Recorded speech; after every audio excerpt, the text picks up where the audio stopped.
बिस्मिल्लाहिर्रहमानिर्रहीम। अस्सलाम वालेकुम फ्रेंड्स, हमारे चैनल इंफोटेनमेंट फंडा में खुशामदीद। सऊदी अरब के क्राउन प्रिंस मोहम्मद बिन सलमान ने 2017 में न्योम शहर के मंसूबे का इफ्तिताह किया। लफ्ज न्योम का मतलब जदीद मुस्तकबिल है। तबूक शहर के नज़दीक 10,200 स्क्वायर मील के रकबे पर आबाद होने वाला ये शहर जदीद टेक्नोलॉजी का एक ऐसा शाहकार बनेगा जिसकी दुनिया में कहीं कोई मिसाल नहीं मिलेगी।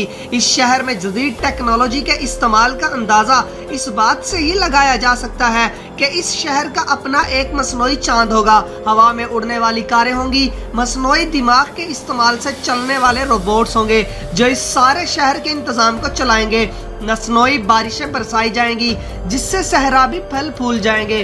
जदीद टेक्नोलॉजी से लेस ये शहर दुनिया के लिए नया कारोबारी हब होगा, जिसके लिए अभी से न्योम शहर की पब्लिसिटी इन्वेस्टर्स को राग़िब करने के लिए पूरी दुनिया में शुरू कर दी गई है।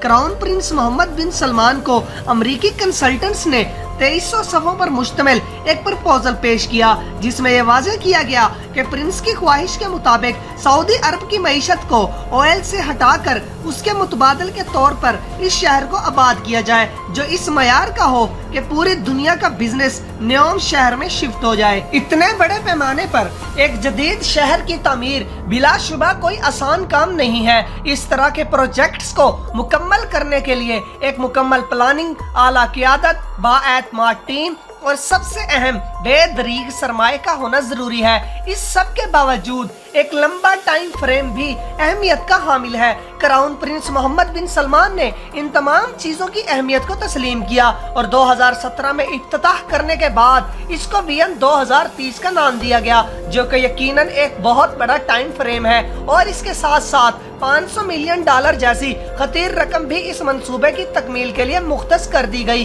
इस शहर की एक खास बात यह भी है कि न्योम शहर में सऊदी अरब के मौजूदा कानून नाफिज नहीं होंगे। इस शहर के सब कानून अलग बनाए जाएंगे क्योंकि मौजूदा सऊदी कवानीन आलमी सरमायादारों को सऊदी अरब में सरमायाकारी के लिए कई मुश्किलों से दोचार करते हैं, जिसकी वजह से गैर मुल्की सरमायादारों ने इस तरफ रुख नहीं किया। इस शहर की अपनी अदालत और अपने कानून होंगे जिसमें हर तरह की अय्याशी, शराब नोशी, सिनेमा घर, खवातीन की ड्राइवरी, जुआ खेलने के लिए कैसीनोज और हर तरह की अय्याशी और बेहयाई का सरो सामान मुयस्सर होगा। सऊदी अरब जैसी पाक सरजमीन पर इस शहर के कयाम को नाक़िदीन कयामत की निशानी करार दे चुके हैं क्योंकि रेड सी के मकाम पर बनने वाले इस शहर की सरहदें मिस्र, उर्दन के अलावा एक ऐसे मुल्क से मिलती है जो उम्मत मुसलमा के खात्मे के लिए दिन रात कोशा है। जी हाँ, वो तीसरा मुल्क इसराइल ही है। इसराइल जैसे मुल्क से सऊदी अरब जैसे इस्लामी मुल्क के एक ऐसे शहर की सरहद का मिलना जिसे सऊदी अरब अपना मुस्तकबिल करार दे चुका है और मुमलकत के खजानों का एक बहुत बड़ा हिस्सा इस शहर की तमीर पर खर्च भी कर रहा है। इसराइली सरहद का न्योम शहर से मिलना मुसलमानों में तशवीश का बायस बन रहा है। यहाँ मैं अपने नाजरीन को यह भी बताता चलूँ कि कुछ अरसा पहले यह खबरें गर्दिश कर रही थी कि मोहम्मद बिन सलमान की इसराइली वजीर आजम नेतन्याहू से खुफिया मुलाकात हुई है। इसके साथ ही ये अफवाहें भी गर्दिश करती रही कि सऊदी अरब इसराइल को तस्लीम करने जा रहा है क्योंकि अभी तक तो पाकिस्तान, सऊदिया, कतर और मुत्तहिदा अरब अमारात जैसे इस्लामी मुमालिक ने इसराइल को तस्लीम नहीं किया। न्योम शहर को नाक़िदीन कयामत की निशानी क्यों करार दे चुके हैं? इसकी वजह नबी करीम हजरत मोहम्मद सल्लल्लाहु अलैहि वसल्लम की वो अहादीस मुबारका है कि यहूदी तमाम अरब पर छा जाएंगे और पूरी दुनिया पर उनका तसल्लुत कायम होगा।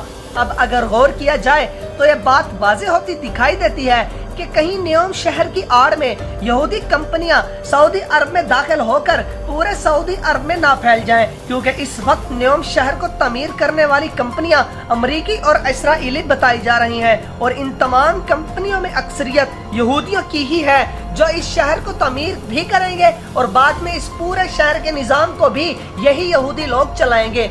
अगर ऐसा हुआ तो इसमें कोई शक नहीं कि यह सऊदी अरब की सैलानियों के हाथों बर्बादी की इब्तिदा है, क्योंकि मुसलमान और काफिर कभी दोस्त नहीं बन सकते।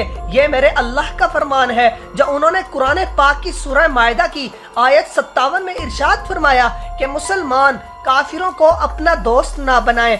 اور اسی سورہ مائدہ کی ایک اور آیت 51 میں فرمایا جو کافر سے دوستی کرے گا وہ انہی میں سے ہے، اور سورہ نساء کی آیت 139 میں بھی اللہ تبارک و تعالی مسلمانوں کو خبردار کرتے ہیں کہ مسلمان کافر سے دوستی نہ کرے۔ جب خدا کا قرآن مسلمانوں کو صرف دوستی سے اتنا زور دے کر منع کر رہا ہے تو کیسے ایک مسلمان اور کافر مل کر اتنے بڑے شہر کے نظام کو چلائیں گے جو کہ سعودیہ کے مسلمان حکمرانوں کے مطابق یہ شہر انہیں نفع دے گا۔ اسرائیلی یہودیوں کی مسلم دشمنی کا واضح ثبوت مسجد اقصی کا سانحہ ہے جو پوری دنیا کے مسلمانوں کو قبلہ اول بھی ہے۔ اس کے باوجود امت مسلمہ کے صفحہ اول کے حکمرانوں کا سیلانیوں کا مہرہ بننا قیامت کی اس نشانی کو قریب کرتا دکھائی دیتا ہے کہ یہودی پورے عرب پر چھا جائیں گے۔ بے شک جدت سے لیس تعمیر کیے جانے والا یہ نیوم شہر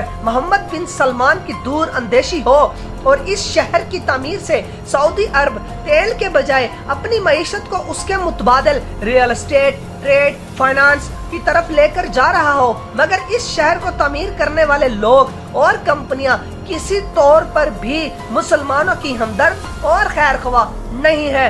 بے شک قیامت قریب ہے، اس کی نشانیاں واضح ہو رہی ہیں اور اللہ سب جاننے والا ہے۔